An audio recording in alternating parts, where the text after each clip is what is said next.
Je tiens d'abord à vous remercier d'être venus si nombreux, présents. Je tiens bien sûr à remercier les ministères donc, de la transition énergétique et le ministère de l'Industrie pour l'égide et puis pour leur soutien. Je tiens aussi à remercier tous nos partenaires, vous voyez donc ici présents.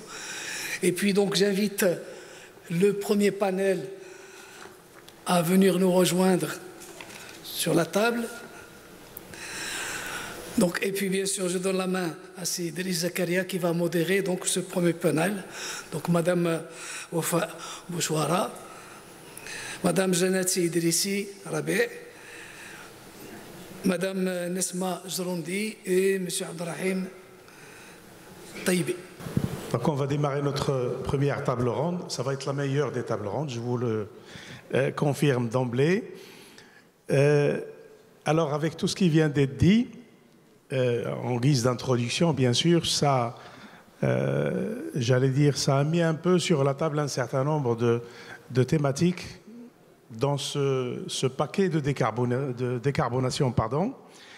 Je me permets de présenter mes illustres participants à cette table ronde, Madame Jrondi, donc de la Fondation Mohamed VI pour la protection de l'environnement, c'est Taïbi de Limanor, Madame Janati du ministère de l'Industrie et Madame Bouchouata de la transition énergétique et du développement durable. Alors, il était prévu deux questions simples à soulever ou à développer dans le cadre de cette table ronde.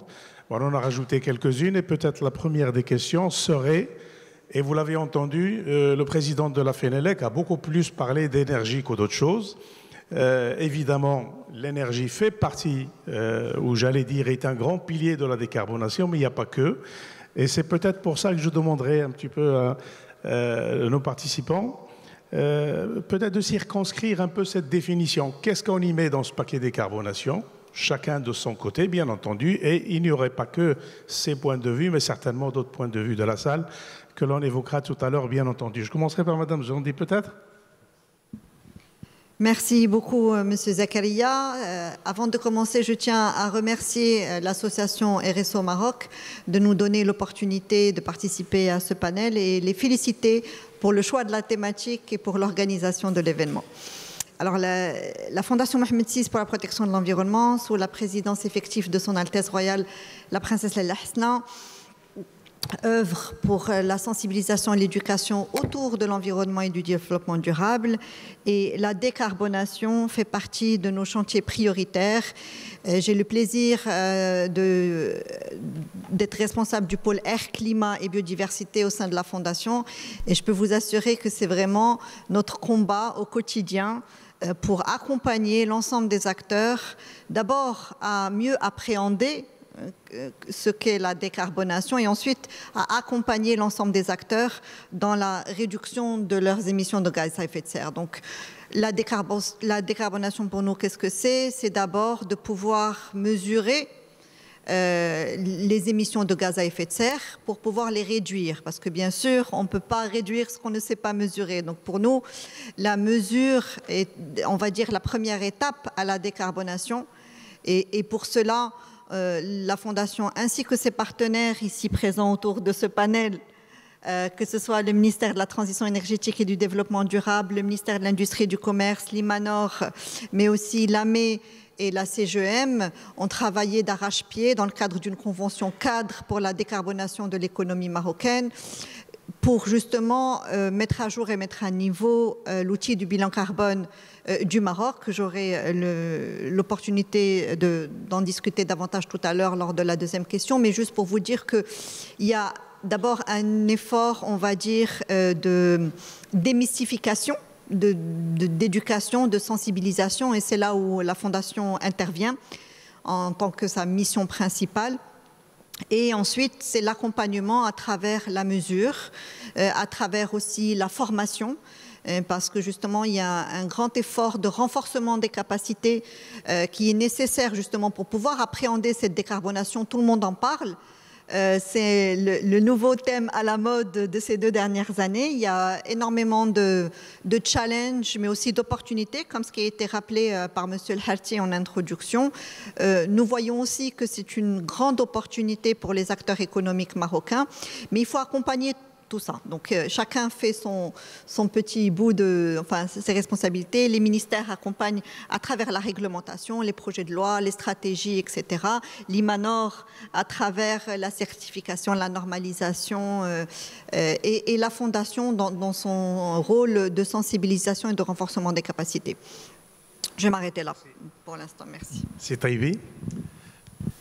Donc, je voudrais remercier l'association RSO d'avoir associé l'IMANOR à cet événement qui est d'actualité et qui est très important donc, pour contribuer ensemble à la vulgarisation de ce concept qui est devenu très important et très urgent dans la mesure où la décarbonation, avant de donner la définition, c'est-à-dire scientifique, la décarbonation, au-delà de ces enjeux climatiques, présente des enjeux économiques. Parce qu'aujourd'hui, la décarbonation, c'est une évolution des concepts auxquels l'entreprise est confrontée ou la société en entier est confrontée. On a constaté à une certaine période l'évolution du concept qualité, tout le monde en parlait. Il faut être certifié, il faut avoir la conformité, etc. On est passé à l'environnement, à la santé et sécurité au travail. Et donc ça évolue très vite, ce qui nécessite une veille et un accompagnement de l'entreprise pour être en mesure de satisfaire le besoin du marché. Donc pour comprendre bien la décarbonation, on ne doit pas la dissocier de son contexte économique. C'est vrai, il y a des enjeux climatiques, mais pour des sociétés telles que la société marocaine, on n'est pas vraiment des pollueurs pour pouvoir avoir cet enjeu climatique comme priorité, mais on est surtout confronté à des enjeux économiques parce qu'on comprend difficilement le concept et son évolution, et nos contextes aussi n'est pas toujours favorable à l'intégration de ces techniques dans notre management, étant donné pour plusieurs raisons qui sont objectives et subjectives. Donc la décarbonation qui vise surtout à réduire les gaz à effet de serre pour pouvoir, c'est-à-dire contribuer à la maîtrise du changement climatique, c'est aussi une exigence qui permettrait à l'entreprise marocaine, surtout qui exporte, de pouvoir pénétrer des marchés internationaux qui ont, ça fait longtemps qu'ils ont commencé à s'intéresser à cette décarbonation, à cette composante. Et aujourd'hui, on constate qu'il y a d'autres pays qui commencent à s'y intéresser. Donc c'est une thématique d'actualité. Et nous, à l'IMANOR, ça fait depuis longtemps qu'on avait, dans le cadre de nos activités, on avait adopté pratiquement toutes les normes internationales qui traitent de la décarbonation, qui sont aujourd'hui des outils à la disposition de l'entreprise, et on travaille avec nos partenaires comme Mme Jondé l'a signalé tout à l'heure pour développer une compétence marocaine capable d'accompagner l'entreprise pour pouvoir relever ce défi de la décarbonation, parce qu'il ne suffit pas de se conformer par n'importe quelle moyenne aux exigences internationales, mais il faut se conformer, mais développer également une infrastructure qui va assurer une régularité de cette dynamique, mais également de permettre à l'entreprise d'accéder à ces nouvelles techniques et technologies, mais à moindre coût, ce qui permettrait de faciliter, de favoriser sa compétitivité et de lui permettre d'être régulièrement en conformité avec les tendances internationales. Donc voilà, merci. Oui. Je remercie à mon tour la RSO de m'avoir invité à ce panel pour échanger autour de cette thématique qui est très importante, notamment pour le secteur industriel. Donc la décarbonation est placée au cœur des préoccupations du ministère de l'Industrie, notamment dans ce contexte de pénurie de matières, notamment la pénurie hydrique. Il y a aussi la cherté des matières premières, et comme on est importateur, donc on doit travailler sur l'optimisation de l'utilisation de nos ressources locales, à savoir la valorisation valorisation des déchets. Il y a aussi la disponibilité ou bien la mise à disposition de l'entreprise industrielle d'une énergie verte. Quand on dit énergie verte, c'est l'énergie solaire, l'énergie éolienne, c'est la valorisation énergétique des déchets, aussi la biomasse. Il y a aussi l'hydrogène vert qui est en cours. Donc, l'ensemble de la mise à disposition de l'entreprise industrielle, de l'ensemble de ces éléments vont lui permettre d'être décarboné et donc de renforcer sa compétitivité, bien sûr, par la réduction de ses coûts et par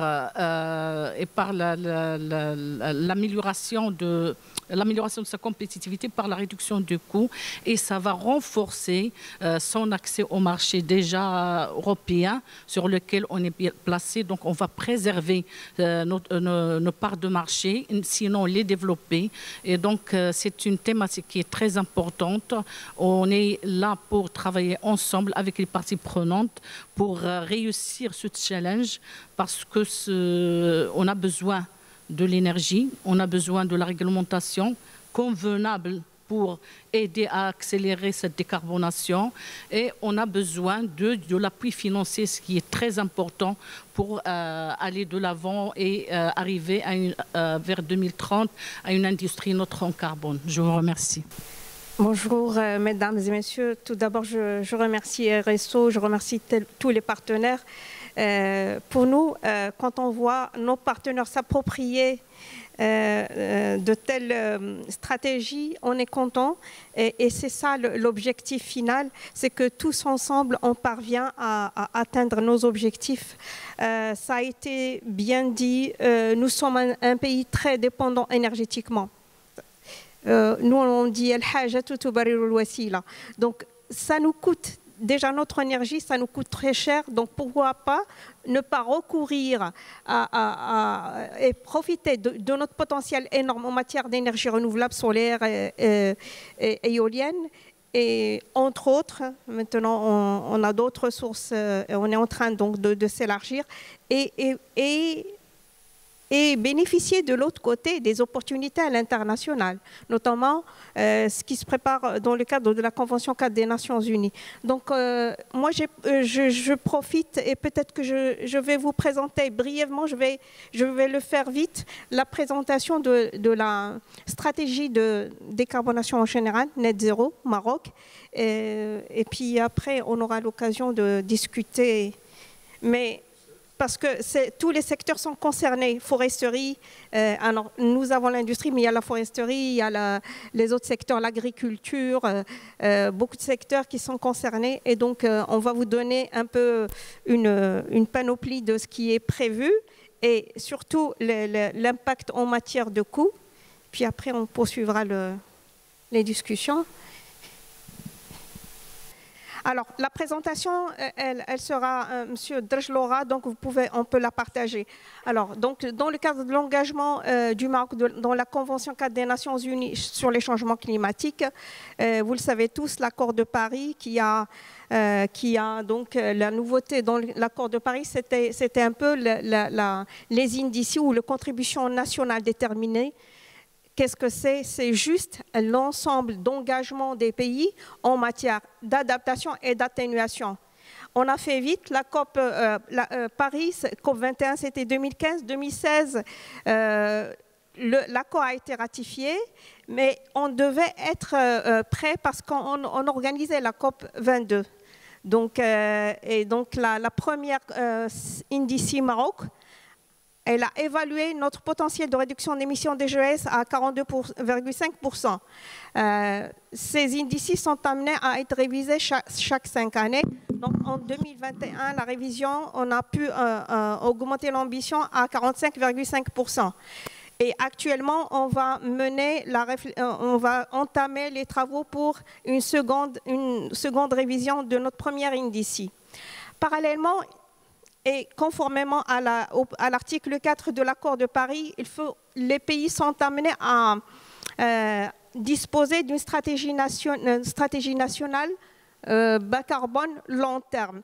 Donc, on a commencé en 2021 à réfléchir. C'était plutôt une stratégie bas carbone. La première, c'était une vision. C'était une stratégie bas carbone qualitative. C'était juste pour donner un peu, pour cartographier parallèlement, parce qu'on a les secteurs dans lesquels on peut réduire nos émissions dans les indices, mais il fallait élargir. Et c'était une occasion pour aussi amener nos partenaires avec nous et donc les impliquer dès les premières phases.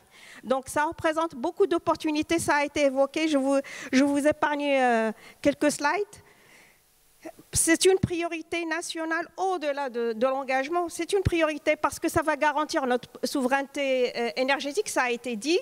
On est un pays qui est très dépendant à 90% et pourtant nous avons un potentiel d'énergie renouvelable énorme. C'est vrai que ça nécessite un coût, des technologies, de l'expertise, mais on est dans le bon chemin.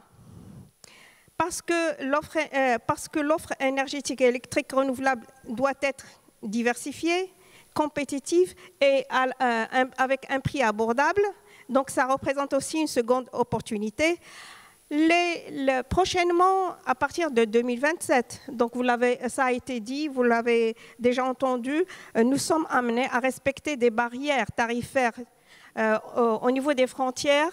Et donc, nos exportations ne seront pas toutes acceptées. Et donc, on a anticipé et on a commencé à réfléchir à l'avance et parce qu'il y a des opportunités aussi de drainer des investissements.